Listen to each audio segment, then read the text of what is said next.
Isang masipag naman nga matanda na aking nakita habang umuulan at umaambon, patuloy pa rin nagtatrabaho at para manatili lang malinis ang kanyang kapaligiran. Ayaw niya kasing yung maraming kalat kaya araw-araw siyang naglilinis ng kanyang bakuran at ito mga kasing ko medyo matanda na to pero wala siyang pakialam basta magtrabaho lang siya magtrabaho kahit na umuulan basta mayroon lang mga kalat talagang niniligpit niya talaga mga kasingko. Kag panoorin mo lang, hindi yan to, hindi yan tumutuwid.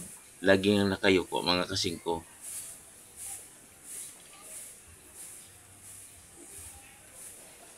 At matanda na yan mga kasingko, 85 years na yung niya, ang kanyang edad at hindi pa yan sumusuko sa paglilinis ng mga bakuran mga kasingko. At lagi talagang malinis ang kanyang bahay kapag may mga kumakalat sigurado lagay na talaga sa basurahan ang mga kalat niya kasi ayaw niya kasing makalat gusto niya lagi malinis ang kanyang kapaligiran kaya ganyan araw-araw ang ginagawa niya mga kasingko hindi mo man masisi ang ganyang mga edad mga kasingko kaya gusto nila yung lagi may trabaho kag ayaw nilang tumigil magtrabaho kasi na pang manghihina daw ang kanilang mga katawan kaya lagi silang nagtatrabaho kahit umuulan, kahit patigilan mo ayon ang tumigil basta lang magtrabaho lang. Pagkatapos maligo naman sa kung mabasa sa saulan.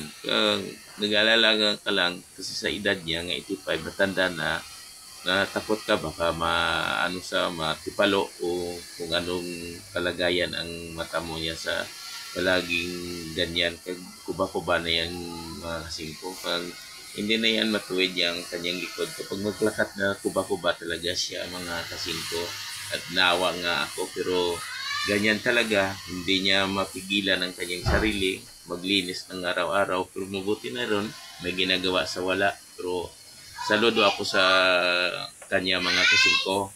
Tingnan mong mga pananim niya kasingko. Kung ang linis mag-green talaga yung mga dahon at yung dahon kapag malaya na at madapon niya sa lupa, ayun, kinukuha niya talaga. Magsiko may bata dito. Makulit talaga to. Parang ayaw, matao na. At nakakatuwa dahil sa edad niya nga 85, may energy pa siyang malakas at lagi niya ginagamit niya sa araw-araw mga kasingko para hindi sa maghina. Yan ang aming lula mga kasingko. Ayan, patapos na sa mga kasingko. Patapos na rin akong mag-video sa kanya.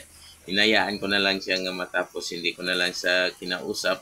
Nag-voice over na lang ako para hindi niya namalayan na